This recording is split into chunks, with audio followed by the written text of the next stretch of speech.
Hi, Johnny Richardson here. As promised, I wanted to go through three very specific things, not three, to try and help you with gross profit margin. As we run into the Christmas period, a lot of you are maybe hoping to try and get a bit more extra turnover through, and one of the key things is try and get as much money out of the far end of that. So it's filthy already disgusting Friday night here, but I wanted to get this out to you because, as I say, I had promised it. But within the management of these businesses, really the most crucial thing is actually trying to get as much as possible to the bottom line. As you probably know from the first of our two books, the Wake Up and Smell the Profit book, the first three things that we list out, or the chapters, or the first 52 ways, are it's all about the money, it's all about the money, and it's all about the money. Which kind of leads me on to one of the first factors, or the first factor being of the three, measure, measure, measure. So the really crucial thing about this is you must know exactly how much gross profit you're making from every individual product. Now, I know from my coaching and consulting work that this is very rare that it actually happens, but it is one of those key things that we always do when we're out with any consulting clients, that we move them into a zone of learning how to accurately measure the gross and ultimately net profit on a week-by-week basis. And that starts with breaking down every individual product and knowing how much money you're making from that. Now, I'm not saying that you do that today, tomorrow, or even this week, although you could do it this week. It depends upon how busy you are. But this key discipline is one of the most important factors that we have in terms of those businesses finally making money. Now, I don't really want to give away too much in terms of some of our clients out there, but we have in certain situations had clients for multi-site units who have made up to 7-figure savings as a result of doing this, and many clients who have got figures who have made savings over the last year of 100, 200, 300,000 pounds simply by putting in the disciplines of weekly measurement and understanding of how much money they are making from each product, and then continually checking that. Now, it is a little bit like hard work, but it's one of those really crucial lessons, as I said, that I have learned from my own businesses as well in terms of controlling it. So in terms of specific techniques, we'll come to those in a second, but what you need to try and do is get into the mindset of understanding how much money you make from each product if you sell it by one, and how much you're making it on a weekly basis, and then what are you going to do to keep trying to change and keep amending those figures, keep tweaking and adjusting that gross profit on a weekly basis, so it becomes a mindset. The second thing that we're trying to deal with is you should be trying to potentially tweak the prices on your top 3 or 4 individual products. If you've got one massive selling product, a real star product, which, as you know, is one of the things that we'd always advocate, if you tweak that price just a little bit, rather than having to do increased prices across the board, you can see very substantial increases in your gross profit. Now again, if you were measuring this on a weekly basis, you'd be able to put into your spreadsheet what those individual changes in prices might turn into.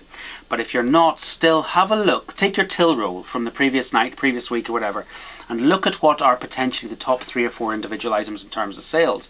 And for those specific items, put 5p, 10p, depends very much on what they're at, 50p, onto those prices, and you will make a really substantial increase in your gross profit and ultimately then your net profit, because it will all drop to the bottom line without necessarily having this, oh my goodness, they put their prices up concept from both staff and customers, because they'll not see this increased price across the board. So consider those top 2 or 3, 4, 5, whatever the numbers are, depending on what way you do it, sellers that you've got, and tweak those up a little bit, and you can actually find that you might put 1 or 2% onto your gross profit just by doing that, and it doesn't make a big deal across the board. We have one particular client who put the prices up on one item, and that made an extra £100 a week, and that made an extra, obviously, £5,000 a year. That's a substantial increase in net profit by changing the price on one item. So don't be worried about then sticking your prices up and thinking, oh, the customers aren't going to in all these cuts and austerity measures and double dip recessions. If you put it up by just one item, or 2 or 3 items, as I say, you can manage to get past all that and still make a huge difference to your gross profit. That is something that you can do this week, and that is something that you will get a result from very soon.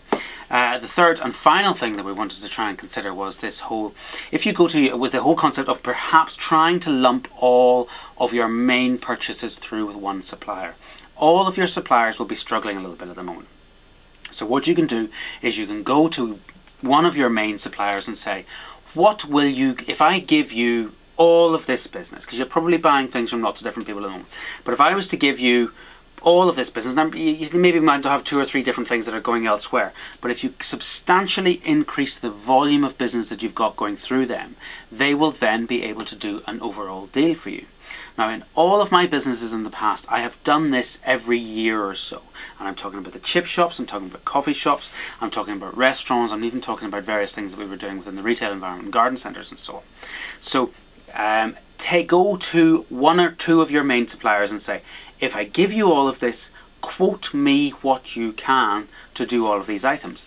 Now, every single time I've done that, and we've strengthened the relationship with that individual supplier, and we've ended up with substantial reductions in the cost of goods sold. So you can get, between all of those 3 factors, you should be able to arguably come close to putting an extra 5% onto your gross profit margin. And again, if you were measuring this on an ongoing basis, you would keep tweaking and adjusting this. But an extra 5% gross profit on a turnover of £200,000 is another £10,000 of net profit.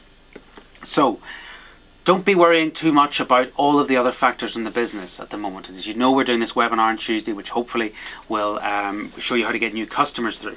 But at the moment, you need to be then taking every penny of turnover that you get into the till and making as much as possible off the back of that.